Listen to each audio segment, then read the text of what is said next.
ถ้ำแฝดพระครูสมุนิติศาสตร์ยานิสโรวัดบ้านคูนพระมหาบุญทันปัญญาวุฒโธวัดบุญนำมาเมตตาคำจุนพระอาจารย์สอนเพชรจันทโชโตอุทยานธรรมวังวิโมกข์พระครูสมุหารปัญญาธโรวัดป่าอาเจียงพระอาจารย์สรายุทธสิริสาโรวัดท่าพระยาจักรและองค์สรพจน์สุนทรวัดธรรมปัญญารามจึงขอบอกบุญขอเชิญชวนสาธุชนร่วมเปิดป่าฟังธรรมและขอเชิญท่านผู้ใจเป็นกุศลร่วมจองเป็นเจ้าภาพภัตตาหารเจ้าภาพโรงทานเจ้าภาพน้ำดื่มน้ำปานะเจ้าภาพกันเทศบูชาธรรมเจ้าภาพอื่นๆหรือร่วมบริจาคสมทบบุญได้ตามกำลังทรัพย์ตามกำลังศรัทธาของท่านสอบถามรายละเอียดได้ที่0946926935ผู้ใจกุศลที่อยู่แดนไกลโอนสมทบบุญได้ที่บัญชีธนาคารไทยพาณิชย์เลขที่บัญชี11421499897ชื่อบัญชีพระประหลัดณรงค์ฤทธิ์ร่วมสั่งสมบุญทานบารมีร่วมงานเปิดป่าฟังธรรมในครั้งนี้ได้บุญบารมีมหากุศลใหญ่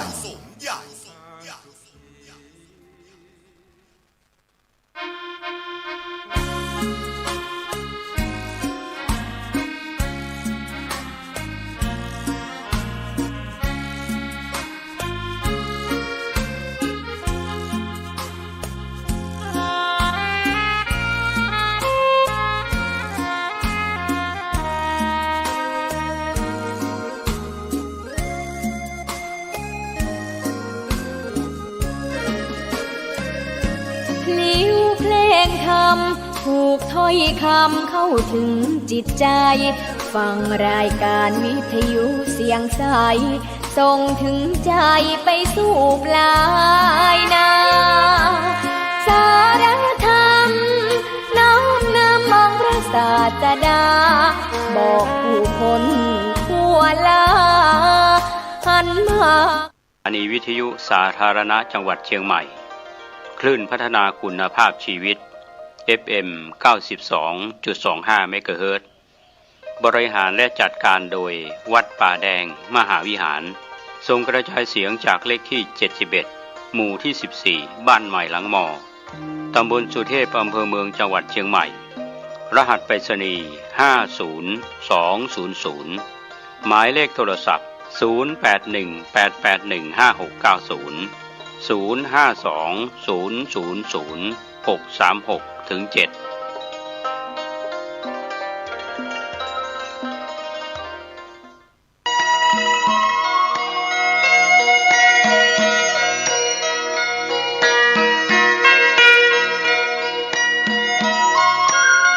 ศาลเพื่อการประชาสัมพันธ์โครงการปรับภูมิทัศน์และพัฒนาปรับพื้นที่รอบอุโบสถวัดป่าแดงมหาวิหารโครงการระยะที่9ธันวาคมถึง31ธันวาคม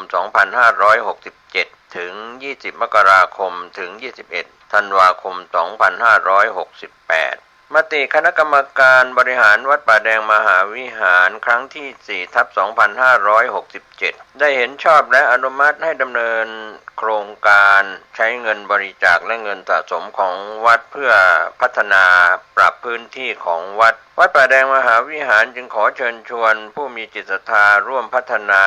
เพื่อถวายเป็นพระราชกุศลถวายพระเจ้าสามฝั่งแกนและพระเทวีพระเจ้าติโลกราชพระเมืองแก้วและอดีตเจ้าอาวาสวัดป่าแดงมหาวิหารมี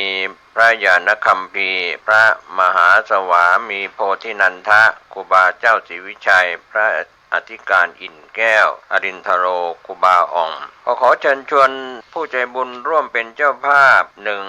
รั้วรอบอุโบสถ270เมตรเมตรละ350บาท2ประตูใหญ่ชุดละ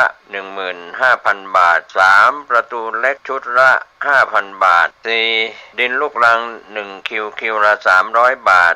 5ดินลูกรังลำละ 1,000 บาท6ลวดหนาม1เมตรละ300บาทผู้มีจิตศรัทธามีเจตนาร่วมในข่าวครั้งนี้โอนเงินผ่านธนาคารกรุงไทยสาขาสุเทพชื่อบัญชีวัดป่าแดงมหาวิหารเลขที่บัญชี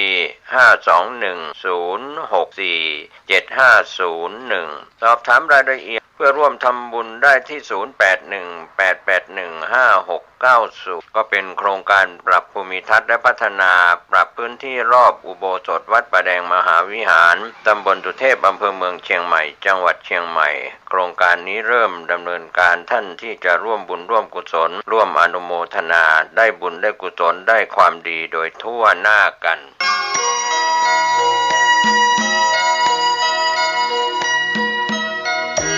สวัสดีครับท่านผู้ฟังที่เคารพวันนี้ข่าวชาวบ้านผมกาเศษเพชรสำเร็จบรรณาธิการข่าวก้าวหน้านิวรายงานข่าวชาวบ้าน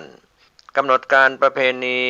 เพ็ญเดือน3ล้านนาบูชาพระธาตุแสงจันทร์ระหว่างวันที่12ถึง16ธันวาคม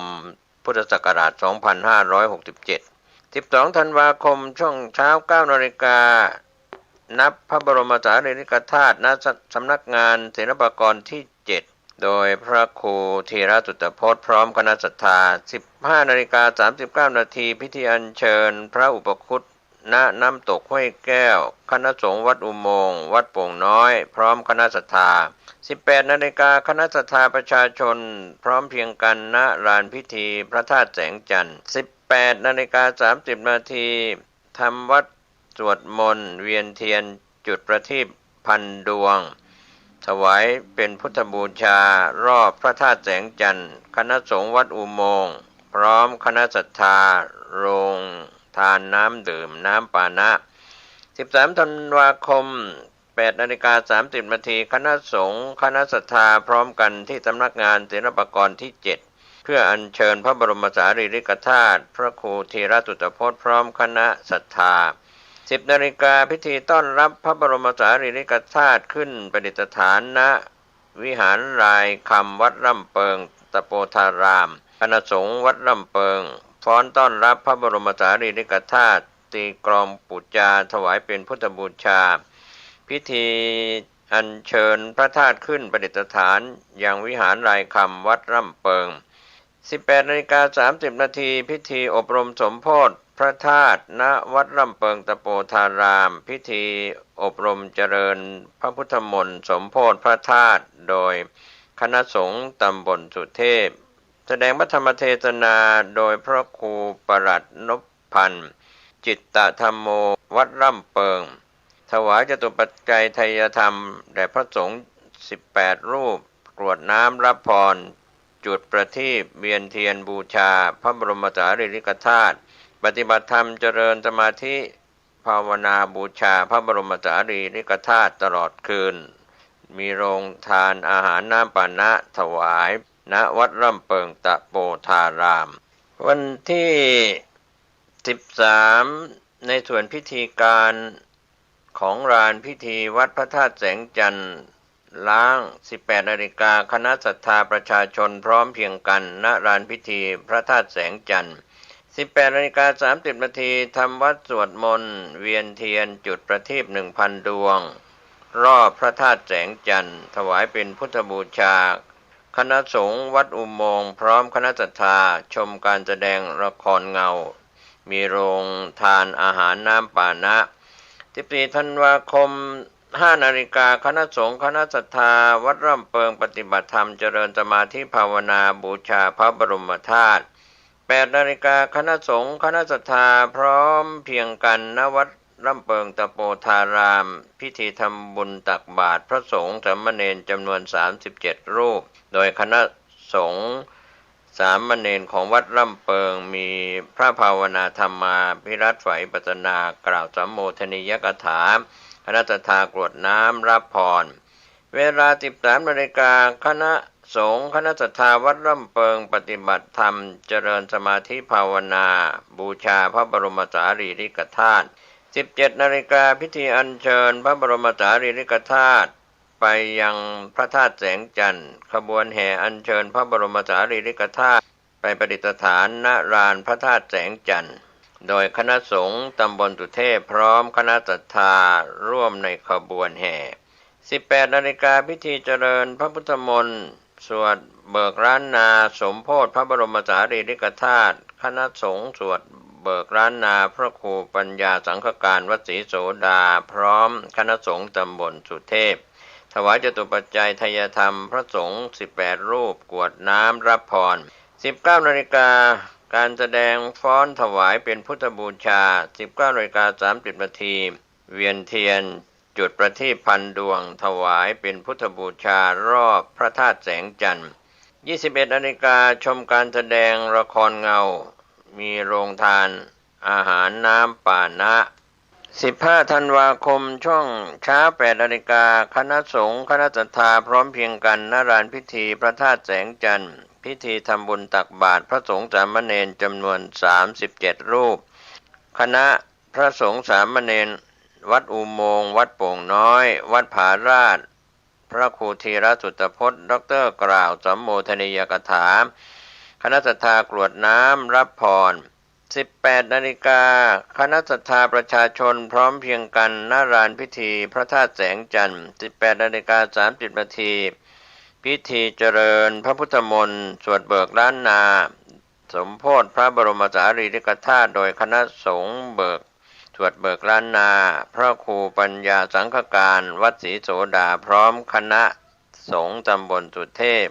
คณะศรัทธาตามหัววัดสมทบกองทุนพัฒนาคุณภาพชีวิตสิ่งแวดล้อมและวัฒนธรรมตำบลสุเทพถวายจตุปัจจัยไทยธรรม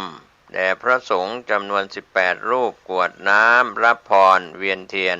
จุดประทีป 1,000 ดวงถวายเป็นพุทธบูชา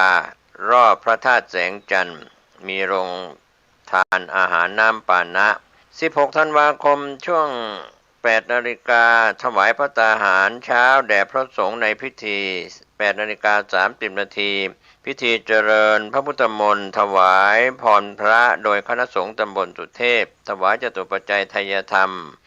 พระสงฆ์ 18 รูปกรวดน้ำรับพร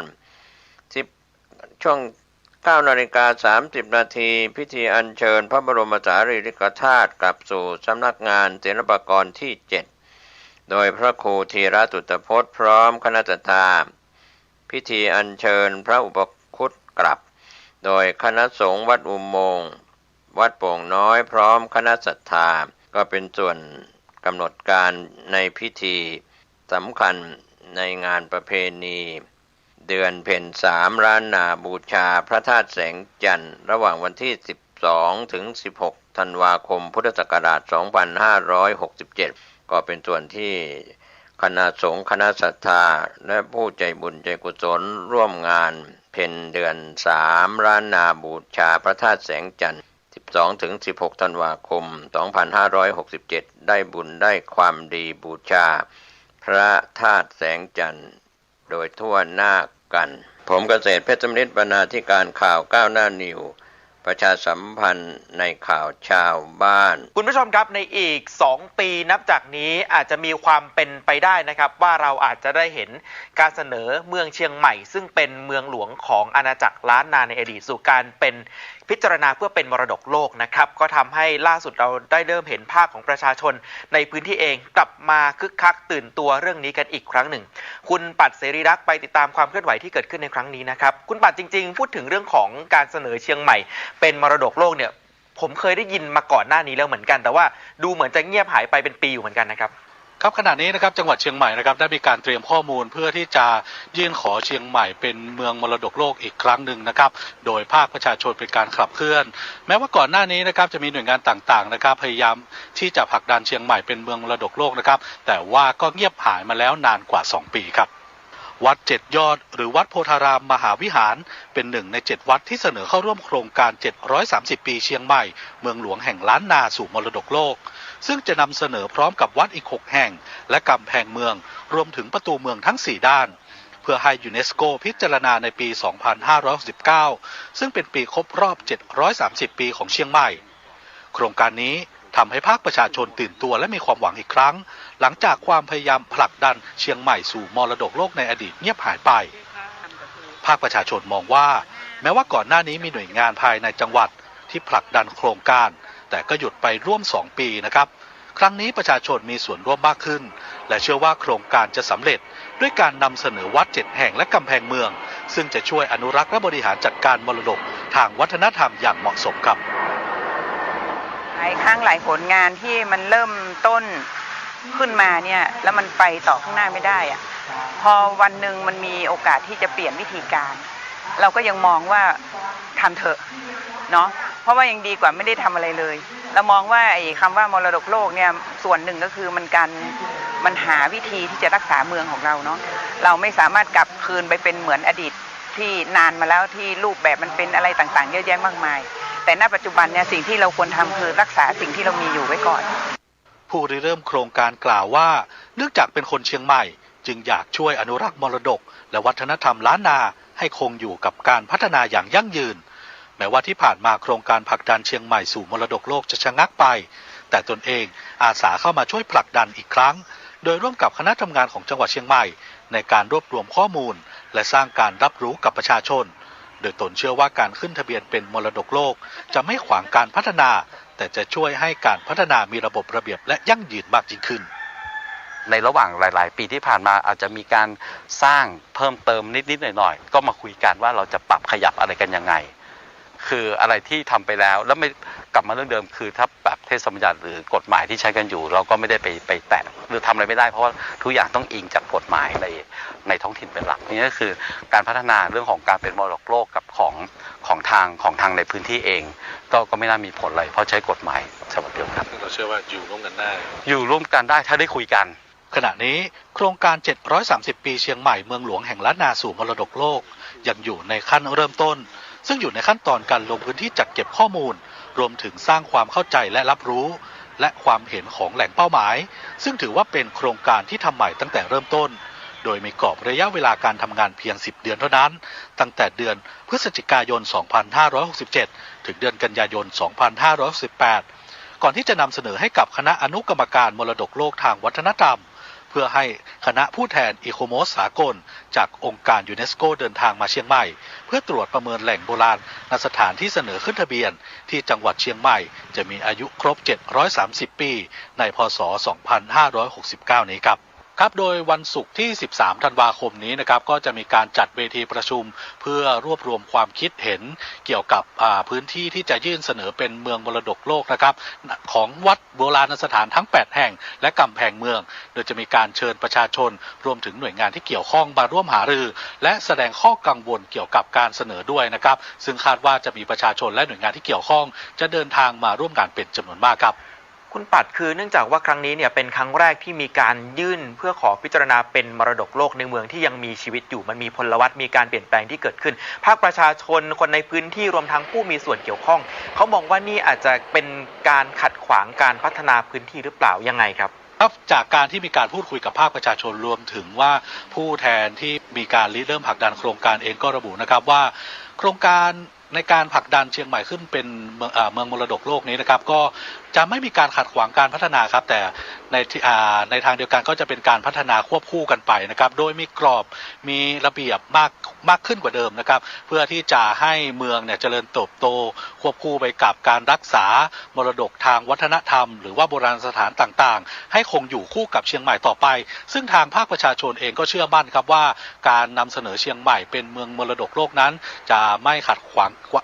ความเจริญที่จะเข้ามาในพื้นที่แต่อย่างใดครับคุณปัดถ้าไปดูเรื่องของไทม์ไลน์ในเรื่องของการรวบรวมข้อมูลอะไรต่างๆเนี่ยนะครับที่บอกว่ามีเวลา10 เดือนพฤศจิกายน 67 ไปจนถึงเดือนกันยายนปี 68 ก่อนที่จะมีการเสนอให้กับคณะอนุกรรมการมรดกโลกคือภาคประชาชนหรือว่าคนที่เขาจะยื่นเนี่ยเขามีความมั่นใจหรือว่าในอีกมุมนึงเขาอาจจะมีความกังวลในเรื่องของการเตรียมข้อมูลมากน้อยแค่ไหนบ้างเพราะว่าเห็นว่าต้องทำใหม่ตั้งแต่เริ่มต้นเลยนะครับก็ปฏิเสธไม่ได้นะครับว่าความกังวลมีแน่นอนครับแต่พวกเขาเองก็เชื่อมั่นนะครับว่าจะเสร็จทันใน10 เดือนนี้เนื่องจากว่าก่อนหน้านี้นะครับจังหวัดเชียงใหม่ก็มีการพยายามที่จะเก็บข้อมูลรวมถึงพยายามผลักดันเชียงใหม่สู่เมืองมรดกโลกมาก่อนแล้วก็อาจจะมีการนำข้อมูลบางส่วนเดิมนะครับมาใช้ด้วยแต่อย่างไรก็ตามครับก็ต้องมีการมีส่วนร่วมของประชาชนในการเข้ามาช่วยเหลือและผลักดันโครงการนี้เพื่อให้เกิดขึ้นนะครับดังนั้นนะครับภายใน10 เดือนนี้ก็คาดว่าโครงการต่างๆรวมถึงว่าหนังสือต่างๆที่จะยื่นให้กับยูเนสโกเองนะครับก็จะแล้วเสร็จนะครับเนื่องจากมีการพยายามที่จะร่วมมือกันทุกภาคส่วนในการทำงานเพื่อที่จะอนุรักษ์หรือว่าขึ้นทะเบียนจังหวัดเชียงใหม่ให้เป็นเมืองมรดกโลกให้ทันภายใน10 เดือนนี้ครับเอาละครับช่วงนี้ขอบคุณมากนะครับคุณปัดครับ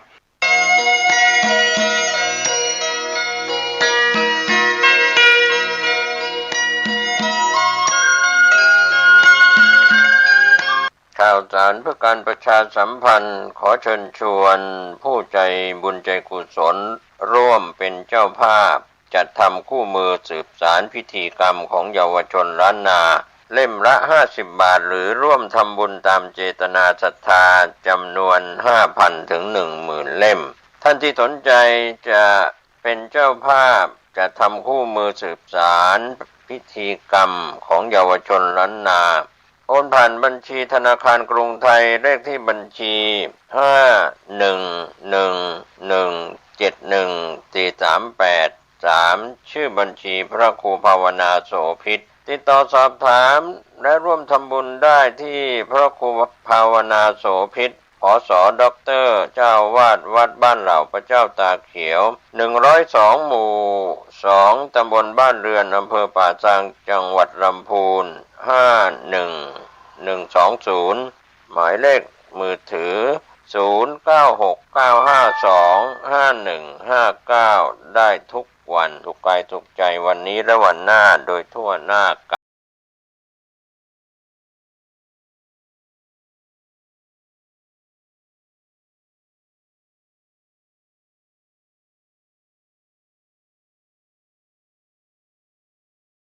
ทุกญาติยังใหม่นำรายการนี้มาพบปะกับญาติกับโยม